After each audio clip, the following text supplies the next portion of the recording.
Hello friends! Welcome to our channel JDS diary. இன்னைக்கு நம்ம வீடியோல என்ன பார்க்க போறோம்னா, ரவா ஆனியன் தோசை, அப்புறம் அது கூட சைட் டிஷ் கார சட்னி. கார சட்னி செம்ம ஈஸி தான் இது. இந்த டிஷ் வந்து ஈஸி அண்ட் மார்னிங் பிரேக்ஃபாஸ்ட்டுக்கும் சரி, நைட் டின்னருக்கும் சரி, நம்ம டக்குன்னு செஞ்சிடலாம். ஸோ அதுக்கு தேவையான பொருள் பார்த்தீங்கன்னா, 2 வெங்காயம் எடுத்திருக்கேன், 2 தக்காளி, அப்புறம் கொஞ்சம் காஞ்ச மிளகா, ஒரு 4, 5 உங்களுக்கு காரத்துக்கு ஏத்த மாரி எடுத்துக்கோங்க. அப்புறம் கொஞ்சமா புளி. இப்போ வந்து கடாய் வச்சுக்கலாம். அண்ட் கடாயில வந்து பார்த்தீங்கன்னா, நல்லெண்ணெய் ஊத்திக்கலாம். இது ரொம்பவே ஈஸி டிஷ் தான். இது வந்து செக்கு நல்லெண்ணெய். ஸோ நல்லெண்ணெய் ஊத்திக்கலாம். நல்லெண்ணெய் வந்து பார்த்தீங்கன்னா, அது ஹீட் ஆகும்போது புகை வரும். அது செக்கு நல்லெண்ணெய்னா அப்படி தான் வரும். ஸோ இப்போ ஃபஸ்ட்டு வந்து மிளகா போட்டுக்கலாம். காஞ்ச மிளகா. காரமா வேணுன்றவங்க கொஞ்சம் உங்க மிளகாய் எந்த அளவு காரமோ, அந்த அளவுக்கு நீங்க மிளகாய் எடுத்துக்கோங்க. கார சட்னி காரமாக இருந்தால் தான் நல்லாயிருக்கும். ஸோ மிளகா, அப்புறம் ஆனியன். இது வந்து நீங்கள் நல்லெண்ணெயில் செஞ்சால் ரொம்பவே டேஸ்ட்டாக இருக்கும். ஸோ ட்ரை பண்ணி பாருங்கள்.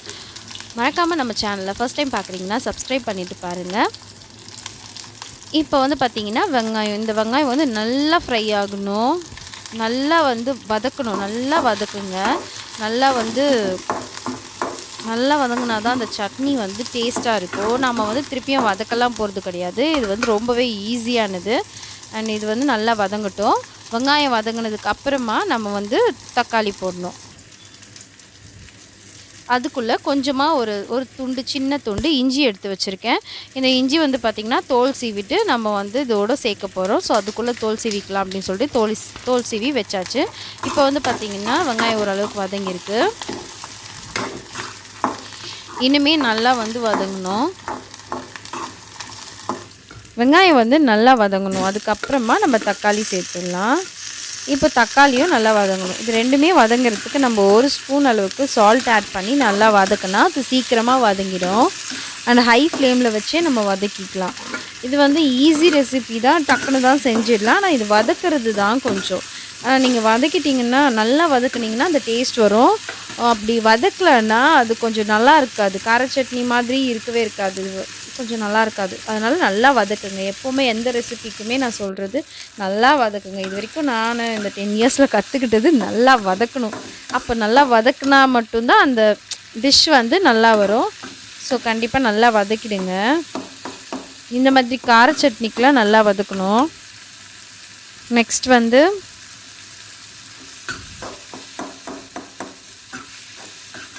இது வந்து பார்த்திங்கன்னா நல்லா வதங்கட்டும். தக்காளி வதங்கலை இன்னும்.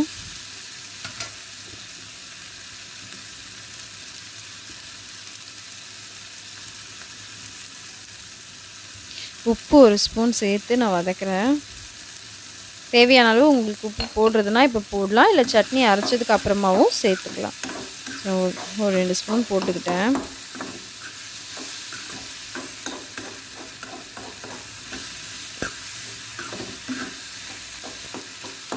இதுக்கு வந்து வெங்காயம் வந்து நீங்கள் ரொம்ப குட்டி குட்டியாக கட் பண்ணணுன்ற அவசியம் இல்லை. பெருசாகவே கட் பண்ணிக்கலாம். நான் ஓரளவுக்கு அது வந்து சின்ன வெங்காயமாக இருந்ததுனால நான் ஓரளவுக்கு பார்க்க உங்களுக்கு சின்னதாக தெரியும். நீங்கள் வந்து ஒரு ஆனியன் எடுத்து அது 4ஆக கட் பண்ணி போட்டாலும் அது வதங்கிடும். அதனால் நீங்கள் எப்படி வேணாலும் கட் பண்ணிக்கலாம். ஈஸி தான் இது, இந்த மாதிரி இதுக்கெலாம். ஸோ இப்போ வந்து லாஸ்ட்டாக புளி சேர்த்துக்கலாம். இஞ்சியும் நான் அப்போவே இஞ்சியும் தக்காளி கொஞ்சம் லைட்டாக வதங்கினப்போ போட்டேன். இப்போ வந்து புளியும் போட்டுக்கலாம். லாஸ்ட்டாக தான் புளி போடணும். லாஸ்ட்டாக புளி போட்டு ஒரு 2-3 மினிட்ஸ் வந்து நம்ம வதக்கிட்டு 2 இல்லைன்னா 3 நிமிஷம் வரைக்கும் வதக்கிட்டு இதை நம்ம வந்து ஸ்டவ் ஆஃப் பண்ணிவிட்டு ஆற வச்சுட்டு நம்ம அரைக்க போகிறோம். மிக்ஸி ஜாரில் போட்டு அரைக்க போகிறோம். ஸோ புளி போட்டு அந்த புளி வந்து அந்த இதுலேயே கொஞ்சம் வந்து நல்லா ஊறிடும். ஸ்டவ் ஆஃப் பண்ணிவிட்டு நம்ம ஆற வச்சிடலாம் இந்த சட்னிக்கு. நெக்ஸ்ட் வந்து பார்த்திங்கன்னா மிக்ஸி ஜாரில் போட்டு நம்ம அந்த சட்னியை அரைச்சி எடுத்துக்கணும். இதை வந்து நான் ஆற வச்சிட்டேன். இப்போ நான் அதை வந்து மிக்ஸி ஜாரில் ட்ரான்ஸ்ஃபர் பண்ணிவிட்டு அரைச்சிக்க போகிறேன். இதில் வந்து உங்களுக்கு திக்காக வேணும் அப்படின்ற பட்சத்தில் தண்ணி ஊற்றாதீங்க. தண்ணி ஊற்றாமல் அந்த தக்காளியில் இருக்கிற அந்த தண்ணியே போதுமானது. தண்ணி வேணும்னா நம்ம இந்த மிக்ஸி ஜாரை கழுவுறோம் இல்லையா, அதில் ஊற்றிக்கலாம். இப்போ தாளிக்கிறதுக்கு வந்து பார்த்திங்கன்னா கொஞ்சமாக நல்லெண்ணெய் ஊற்றிருக்கேன். அப்புறம் கொஞ்சம் கருவேப்பிலை, அப்புறம் கொஞ்சம் பெருங்காயத்தூள் அண்டு கடுகு. அவ்வளோதான். தாளிக்கிறதுக்கு நான் இவ்வளோ தான் யூஸ் பண்ணியிருக்கேன். எண்ணெய் காஞ்சதும் கொஞ்சமாக கடுகு போட்டுக்கலாம். கடுகு போட்டதுக்கு அப்புறம் கடுகு பொரிஞ்சதுக்கப்புறம் கருவேப்பிலை போட்டுக்கலாம்.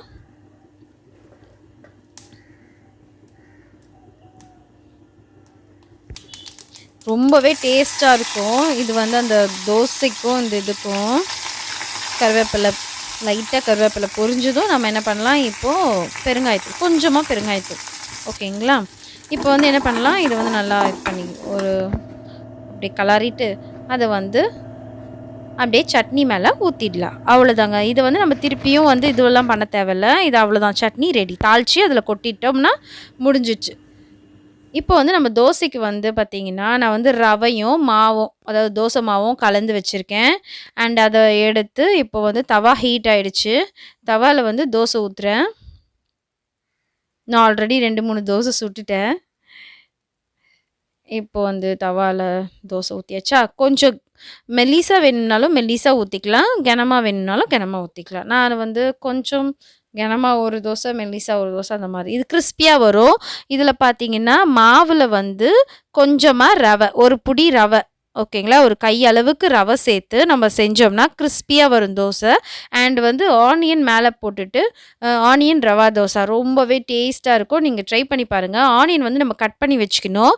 இதை வதக்கணுன்ற அவசியம்லாம் கிடையவே கிடையாது. நல்லா எண்ணெய் ஊற்றி தோசையை திருப்பி போட்டிங்கன்னா சூப்பரான ஆனியன் ரவா தோசை ரெடி ஆகிடும். அண்ட் இந்த தோசை வந்து ஈஸியும் கூட. நார்மலாக நம்ம தோசை செய்யறது பதில் இந்த மாதிரி செஞ்சு கொடுத்தோம்னா பசங்களுக்கும் ரொம்ப பிடிக்கும். So thank you so much for வாட்சிங் திஸ் வீடியோ. அண்ட் மறக்காமல் நம்ம சேனலை சப்ஸ்கிரைப் பண்ணிவிடுங்க. Thank you so much.